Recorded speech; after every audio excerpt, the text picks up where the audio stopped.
Hello प्यारे बच्चों, स्वागत है आप सभी का दीपांशु क्लासेस के इस यूट्यूब चैनल पर। मैं दीपांशु यादव आप सभी का हार्दिक स्वागत करता हूं। प्यारे बच्चों, आज जो हम पढ़ेंगे वो हिंदी कक्षा 9 का पाठ नंबर 4 प्रेम माधुरी, जिसके लेखक भारतेंदु हरिश्चंद्र जी हैं। तो आज हम भारतेंदु हरिश्चंद्र जी का जीवन परिचय पढ़ेंगे। मैं बीच में 2-4 दिन के लिए कहीं चला गया था, जिसके लिए मैं वीडियो शूट नहीं कर पाया, उसके लिए क्षमा चाहते हैं। आज से आपकी वीडियो रेगुलर आपको प्राप्त होगी। चलिए ज़्यादा बातें न करते हुए अपने पाठ्यक्रम को शुरू करते हैं। अपने आज का टॉपिक शुरू करते हैं। आज का हमारा जो टॉपिक है वो है भारतेंदु हरिश्चंद्र जी का जीवन परिचय।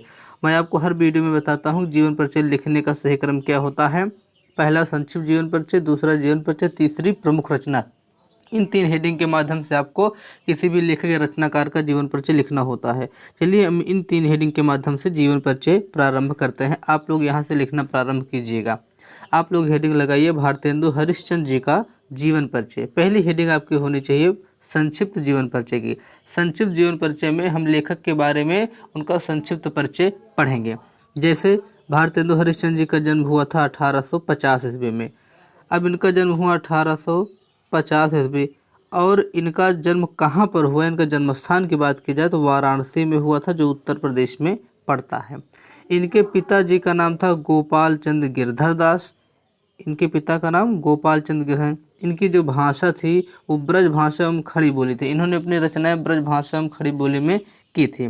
बात किया जाए इनकी मृत्यु की, तो इनकी मृत्यु सन 1885 ईस्वी में हुई थी। ये तो रहा इनका संक्षिप्त जीवन परिचय। आपकी दूसरी हेडिंग होनी चाहिए जीवन परिचय। चलिए हम इनके जीवन परिचय की ओर बढ़ चलते हैं। आपने हेडिंग लगा दी जीवन परिचय। जीवन परिचय में हम लिखेंगे युग प्रवर्तक कवि भारतेंदु हरिश्चंद्र जी का जन्म काशी के एक संपन्न वैश्य परिवार में सन 1850 ईस्वी के सितंबर माह में हुआ था। 3 बातें। पहला तो युग प्रवर्तक थे। कौन? तो भारतेंदु हरिश्चंद्र जी। इनका जन्म कहाँ पर हुआ? तो इनका जन्म काशी में हुआ। काशी के एक संपन्न वैश्य परिवार में हुआ था। कब हुआ था? तो 1850 ईस्वी में हुआ था। कौन सा महीना था? तो सितंबर महीने में हुआ था। अगर मान लीजिए आपको माह ना याद है सितंबर, तो आप इतना याद कीजिए कि इनका जन्म 1850 ईस्वी में संपन्न वैश्य परिवार में काशी में हुआ था। इनके पिताजी का नाम श्री गोपाल चंद्र गिरधर दास था। भारतेंदु हरिश्चंद्र जी ने 7 वर्ष की अवस्था में ही एक दोहे की रचना की थी।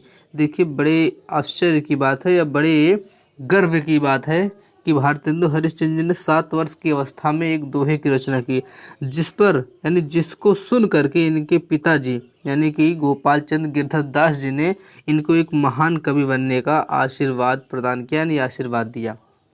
7 वर्ष की अवस्था में ही दोहा लिखने के उपरांत इनके पिताजी ने इनको महान कवि बनने का आशीर्वाद दिया।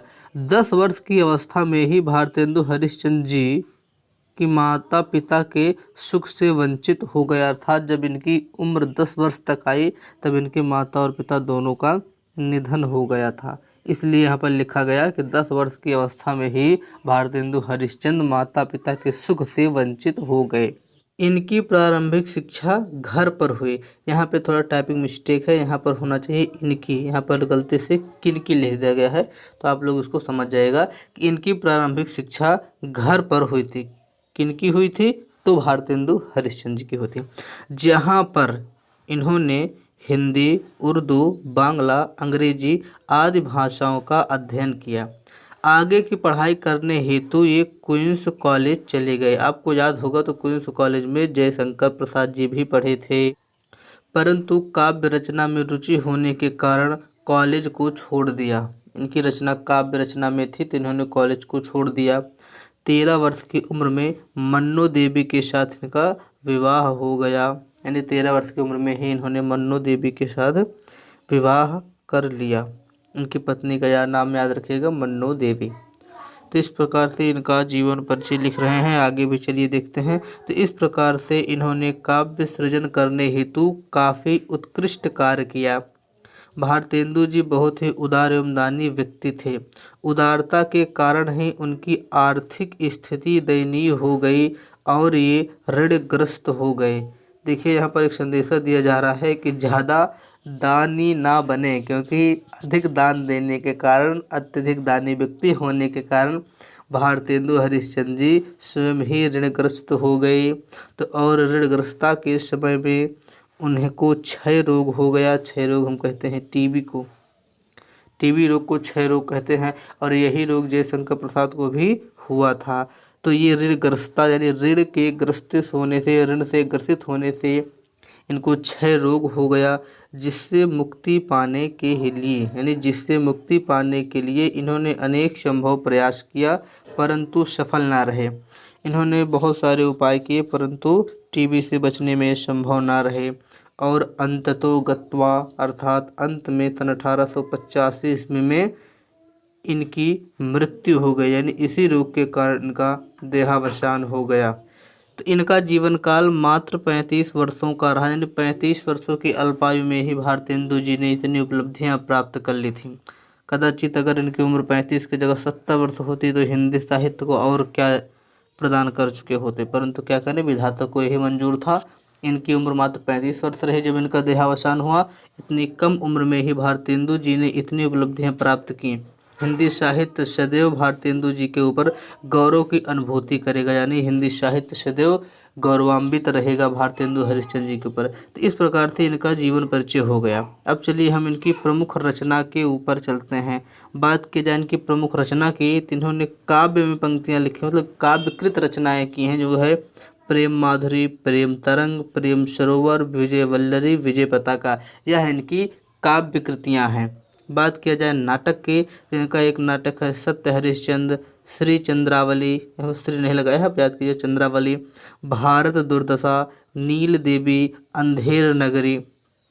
बात की जाए भारत दुर्दशा की और अंधेर नगरी की, तो उनके बहुत ही महत्वपूर्ण नाटक हैं। अब बात किया जाए उपन्यास का, तो पूर्ण प्रकाश और चंद्र प्रभा, यह इनका एक प्रसिद्ध उपन्यास था। अब बात कर ली जाए इनकी भाषा और शैली की। भारतेंदु जी की भाषा खड़ी बोली एवं ब्रज भाषा थी। इन्होंने मुख्य रूप से मुक्तक शैली का प्रयोग किया है। इस प्रकार से भारतेंदु हरिश्चंद्र जी का हमने जीवन परिचय समाप्त कर लिया। 3 हेडिंग के माध्यम से संक्षिप्त जीवन परिचय और प्रमुख रचना के माध्यम से। इस प्रकार से अगर वीडियो आप सभी लोग को पसंद आई हो तो आप लोग वीडियो को लाइक करके चैनल जो सब्सक्राइब करें। चैनल आपका यही वाला है।